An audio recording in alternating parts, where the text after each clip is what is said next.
Signs that you may have bipolar 2 disorder, part 2. I said previously that this is the most difficult mental health condition to diagnose because it really looks like depression and or anxiety as opposed to a mood disorder like bipolar. So let's get into it. Number 1, you experience these brief moments of euphoria and joy. This is called hypomania. But unfortunately, this is followed up by depressive crashes, and you spend the majority of your time in a downswing of things. So every now and then you get to where you're feeling confident, you're feeling automatic, supersonic, hypnotic, and funky fresh, and that's when you're hypomanic.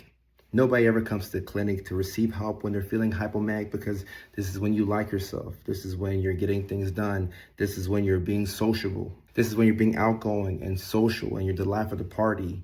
And your best moments are associated with being hypomanic. So nobody ever comes to the office when they're hypomanic.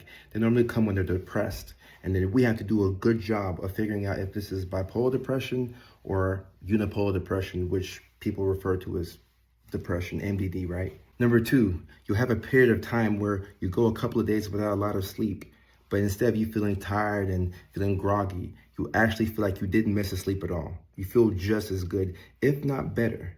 So this is the beginning of the hypomanic period, and you're not really needing a lot of sleep to function. This is dangerous because we all need sleep, and with reduced sleep comes a reduced cognition. Not needing a lot of sleep to function is dangerous because if you were just diagnosed with bipolar disorder and you haven't really picked up on your patterns, it'd be hard for you to realize that you're becoming hypomanic. You just see it as, I don't need that much sleep to do my thing, and I'm just doing my thing. And oftentimes what will happen is somebody will point out to you that you're becoming hypomanic, and the first time that they usually see is that you're starting to talk a little bit faster. So the rapid speech usually gives it away. And number 3, you're overwhelmed by these awesome and amazing ideas that you don't have the capacity to carry out because you just don't have that much time, but you have so many ideas. This is a major reason why bipolar 2 disorder feels like anxiety, because anxiety comes from a lack of action.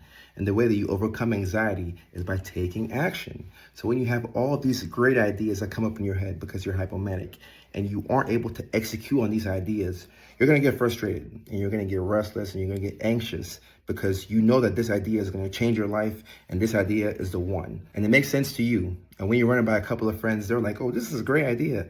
But you're frustrated because you can't execute on these ideas because we just have this amount of time and we have this amount of ideas.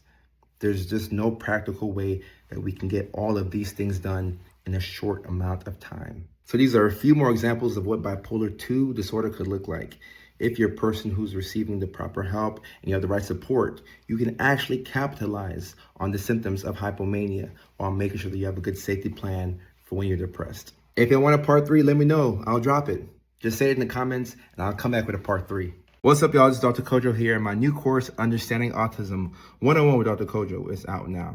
I've been working on it for a while, and I'm so happy to release it to y'all. If you have autism or if somebody that you know has autism and you want to learn more about the condition, click the link in my bio or use the link here to access the course. Can't wait to see y'all, and thank you for your attention.